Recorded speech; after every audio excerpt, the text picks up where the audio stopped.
Bonjour à tous. Bienvenue à une nouvelle conférence de ce cours de connaissance de soi. Aujourd'hui, nous allons étudier la conférence 18 de la phase B, intitulée « Théosophie, spiritisme et médium ». L'objectif de cette conférence est de comprendre ces écoles, de reconnaître pourquoi elles ne conduisent pas à l'autoréalisation de l'être, et de voir dans quelle direction elles orientent leurs adeptes. En comprenant cela, nous pouvons éviter de confondre ou de mélanger leurs enseignements avec cette connaissance. Commençons par examiner la théosophie. Qu'est-ce que la théosophie? Le mot théosophie vient des mots grecs théos, qui signifie Dieu, et sophia, qui signifie sagesse. Pour cette raison, le terme théosophie signifie la sagesse de Dieu. L'école théosophique est apparue en Russie à la fin du Xe siècle et au début du Xe siècle. Elle a été fondée par Elena Petrovna Blavatsky, une initiée dont la mission était d'empêcher que le matérialisme dialectique promu par Karl Marx et Lénine ne détruise les principes spirituels de cette région du monde. Pour cette raison, le mouvement théosophique a cherché à s'opposer au scepticisme, puisque le matérialisme dialectique visait à conduire l'humanité vers un athéisme complet au moyen du raisonnement matérialiste et de l'intellectualisme, en persuadant les gens que Dieu, ou la dimension spirituelle, n'existait pas. L'objectif de l'école théosophique était donc de démontrer, par des approches scientifiques, que l'âme existe réellement. Pour y parvenir, l'école s'est consacrée à l'étude et à la pratique de la parapsychologie, des différents pouvoirs du mental, des phénomènes psychiques, de la projection astrale, de l'hypnotisme et de la télépathie.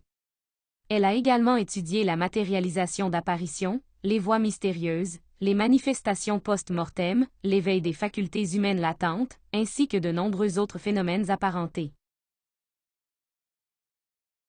Cependant, lorsque nous examinons attentivement cette doctrine, nous constatons que son objectif n'est pas l'autoréalisation de l'être, car elle n'enseigne pas les trois facteurs de la révolution de la conscience. Elle n'explique pas comment éliminer les défauts psychologiques dans lesquels notre conscience demeure emprisonnée et conditionnée. Elle n'enseigne pas non plus la nécessité d'atteindre la chasteté ni de créer les corps existentiels de l'être au moyen du suprasexe.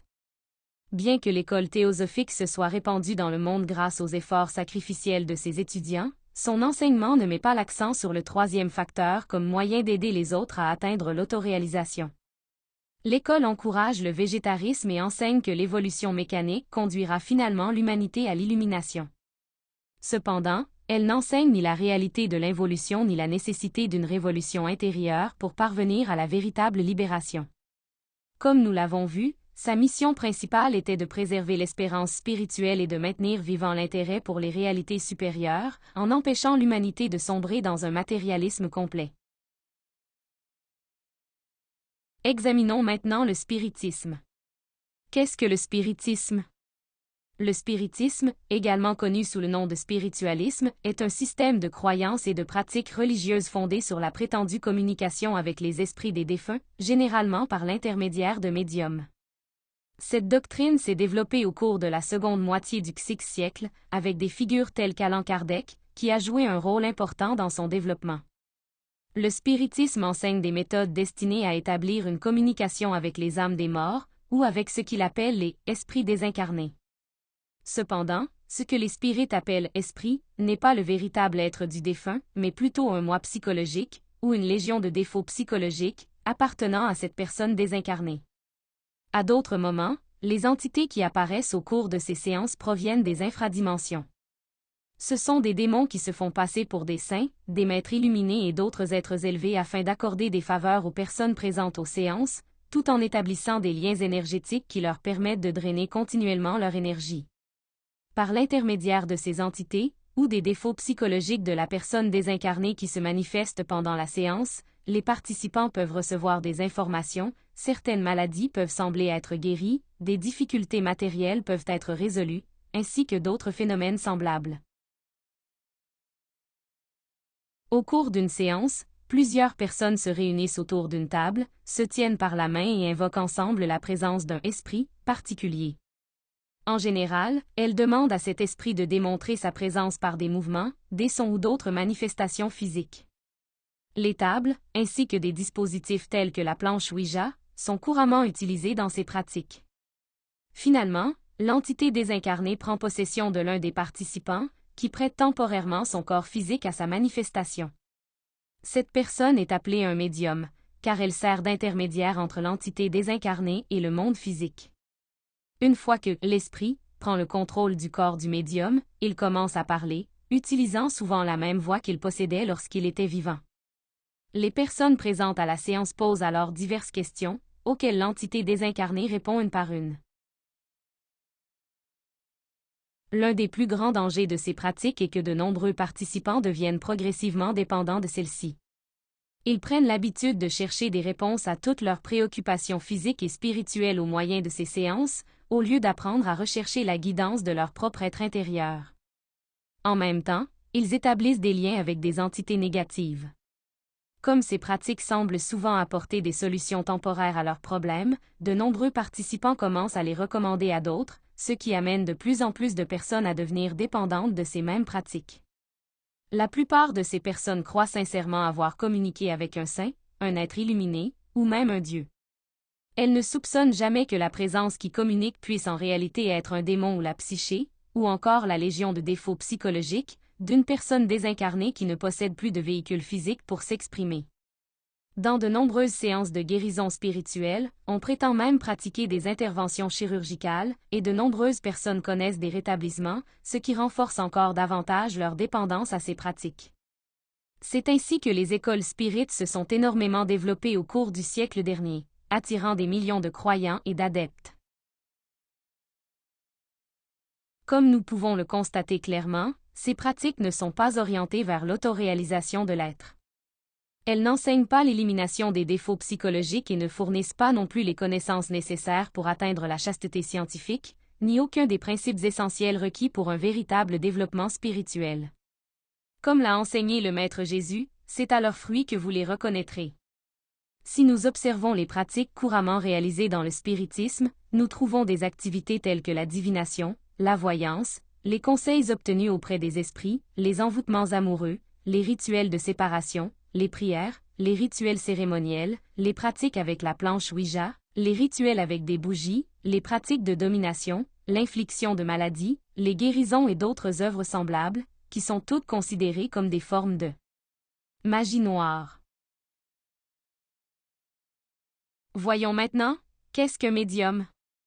Un médium est une personne passive et réceptive qui permet à des entités métaphysiques de l'au-delà d'utiliser son corps physique et son centre moteur comme véhicule de manifestation. En d'autres termes, le médium est la personne à travers laquelle une entité s'exprime pendant une séance. Pour que l'entité puisse entrer dans le corps du médium, celui-ci projette son corps astral vers l'avant, afin que l'entité puisse entrer par le centre moteur. Ces personnes possèdent un haut degré de sensibilité qui leur permet de percevoir des plans parallèles d'existence et de communiquer avec les entités qui habitent ces dimensions inférieures. De nombreux médiums croient sincèrement qu'ils aident les autres grâce à ce qu'ils considèrent comme un don particulier. De même, beaucoup sont convaincus qu'ils offrent leur corps afin que des êtres supérieurs puissent se manifester à travers eux. Cependant, il est important de comprendre que, pour la loge blanche, dans les mondes supérieurs, chaque corps humain, qu'il soit masculin ou féminin, est considéré comme le temple vivant d'un maître ou d'une étincelle divine. Ce temple est profondément respecté par toutes les hiérarchies supérieures. Pour cette raison, aucun maître de la loge blanche ne s'exprime jamais à travers le véhicule physique d'une autre personne. Un être supérieur ne se manifesterait jamais à travers le corps d'autrui. Lorsqu'un maître a besoin de se manifester ou de venir dans ce monde tridimensionnel, il envoie d'abord sa personne, ou son corps physique, afin de le préparer, puis il peut ensuite se manifester à travers ses propres véhicules. Il vient dans sa propre maison, et non dans celle de quelqu'un d'autre. Prêter son corps à la médiumnité entraîne des conséquences karmiques très graves. Parmi les karmas les plus fréquemment associés à la médiumnité figurent l'épilepsie et la folie. Tous les épileptiques ont été médiums dans leurs vies antérieures. Et même après la mort, le médium continue d'être possédé par des démons. Au début, il prête volontairement son corps. Cependant, plus tard, les entités continuent à prendre possession de son corps sans son consentement. Après un certain temps, la personne finit par s'éloigner complètement de son propre être divin. elle entre alors dans l'involution submergée des mondes infernaux. Toute personne qui possède le karma de la médiumnité devra désintégrer ses œuvres, en travaillant sur ses moi, ou éléments psychiques, de la médiumnité, et en payant ce karma par le sacrifice pour l'humanité. Comme nous l'avons vu, bien que ces écoles puissent paraître attrayantes parce qu'elles semblent offrir des solutions à de nombreux problèmes de la vie, elles ne nous conduisent pas vers le véritable but de notre existence, qui est de devenir un avec notre propre être intérieur. Pour cette raison, nous sommes invités à étudier nos moi théosophiques, ces parties de nous-mêmes qui croient que l'éveil de la conscience consiste à expérimenter des phénomènes paranormaux ou à développer des pouvoirs psychiques. Ces défauts détournent notre attention de ce qui est réellement essentiel, mourir psychologiquement, naître spirituellement et se sacrifier pour l'humanité. Nous devons également travailler à éliminer nos moi spiritualistes, ceux qui recherchent constamment des réponses et des solutions dans des sources extérieures au lieu de les chercher à l'intérieur de nous-mêmes, à travers notre propre être. De même, si nous avons participé à des pratiques spirites, nous devons observer et éliminer les éléments psychologiques qui nous ont conduits à nous engager dans ces activités. Enfin, nous devons aussi observer nos moi médiumniques, ceux qui cherchent à créer une dépendance chez les autres en interprétant leurs expériences astrales ou en prétendant leur transmettre des messages provenant des mondes internes. Chacun de nous possède son propre être intérieur, qui est notre véritable guide et notre véritable maître, et c'est lui que nous devons apprendre à écouter et à suivre. Ceci conclut l'explication d'aujourd'hui sur ce sujet intéressant. Je serai heureux de répondre à toutes les questions que vous pourriez avoir. Lors de la prochaine conférence, nous explorerons un autre sujet fascinant. Nous étudierons la figure connue à travers l'histoire sous les noms de Lucifer, du diable et de Satan, afin de comprendre la réalité qui se cache derrière ces noms. À la prochaine fois!